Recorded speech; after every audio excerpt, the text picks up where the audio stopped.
Welcome to A Heart Full of Thanks.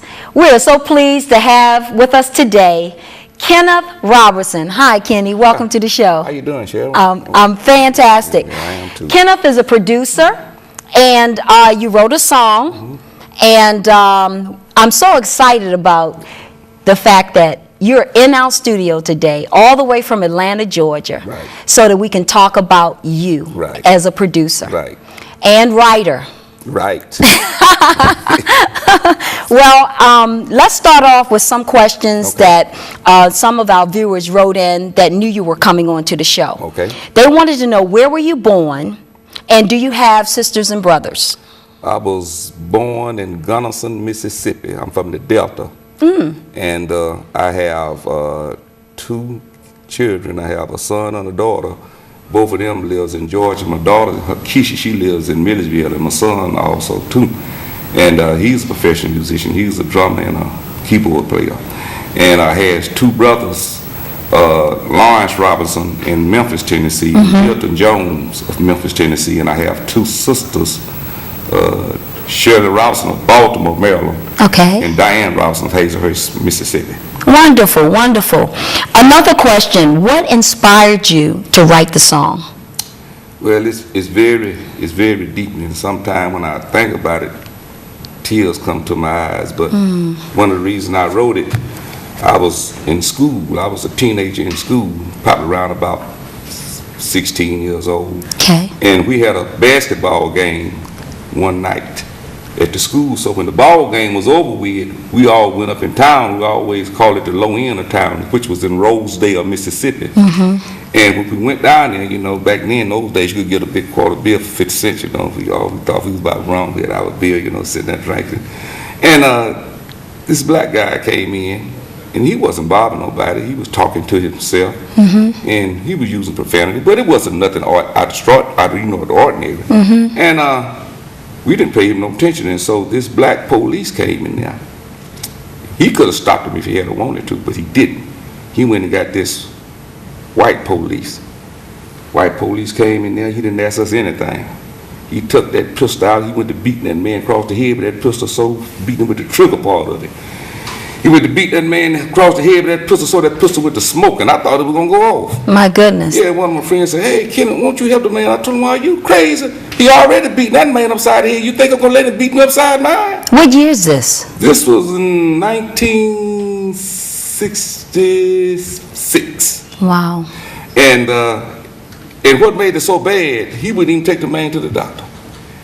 Got the man and threw him in jail. And the man never was right from that, all them licks upside his head. It messed him up. That was one incident why I wrote it. The next incident was I was a little kid out there in the yard playing around. And back then, those old people, they didn't play with you. When they said don't go out the gate, they meant don't go out the gate. So I was out there in the yard playing. And I saw this Italian man come down. There was a house right across over in the front of us. And he went in the house. And when he came out, he had a woman's son. And he was kicking that young man. He kicked that young man from the front door, slammed to the stove. And so my grandmother asked some questions, why did he do that? And they say the young man had stole a pack of cigarettes, and that's why he kicked him like he did.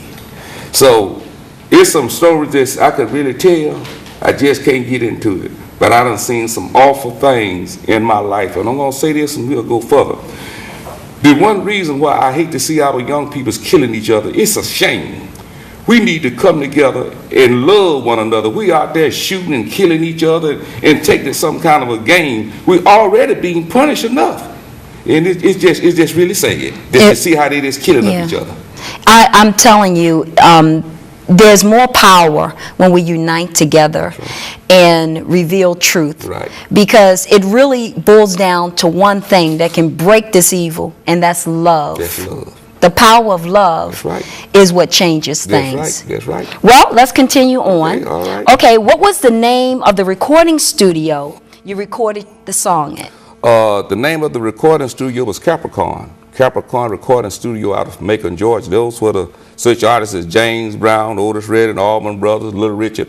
All of those guys went and did all of their, a lot of their work there. And I want to give special thanks to Otis Redding Junior and Dexter Redding, because they was the engineers that put this thing together for me, and I just want to thank them for it.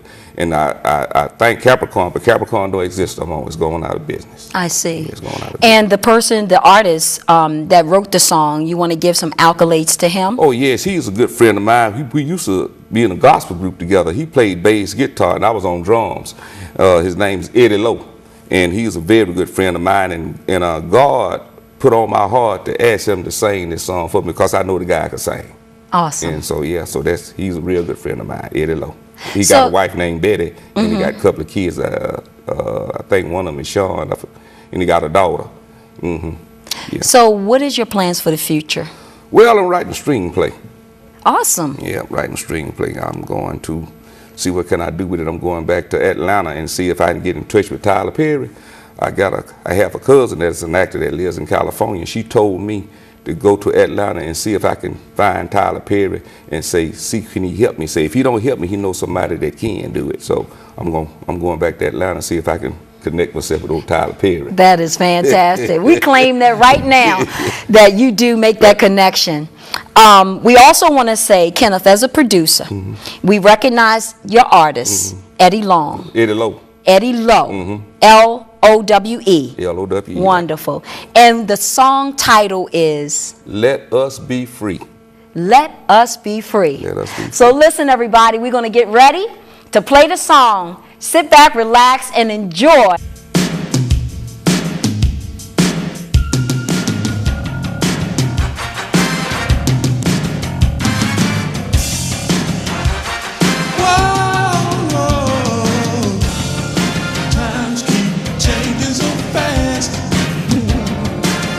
To bring back the past. Some folks think it's a joke. Well, equal rights, the opportunity to vote. But we're living in a brand new day now, and people shouldn't hate this way. As sure as God is above, we just want to show them our love. What do you think is the difference between us? Well, ooh, ain't that you open your heart? We'll destroy you. It's about time to open your heart. Don't you know we're calling out? Why don't you let us be free? Yeah. We're calling out now. Whoa,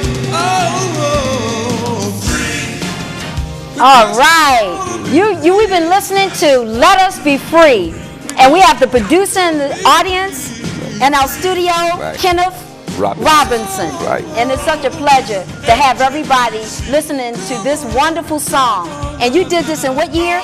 1987. 1987. And we're in on the shelf. 2011. And we still want to recognize Let Us Be Free, because we are people that need to come together as one. You're watching A Heart Full of Thanks, and please don't move that dial.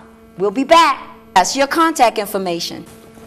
Sharon and my brother-in-law, James William, and you my sister-in-law, you know, so yeah, contact you too. Anybody want a CD or anything, just contact you. Wonderful. So if you want to, you can contact A Heart Full of Thanks 3 at yahoo.com. Email us and let us know that you want a copy of this wonderful song. A Heart Full of Thanks 3 at yahoo.com.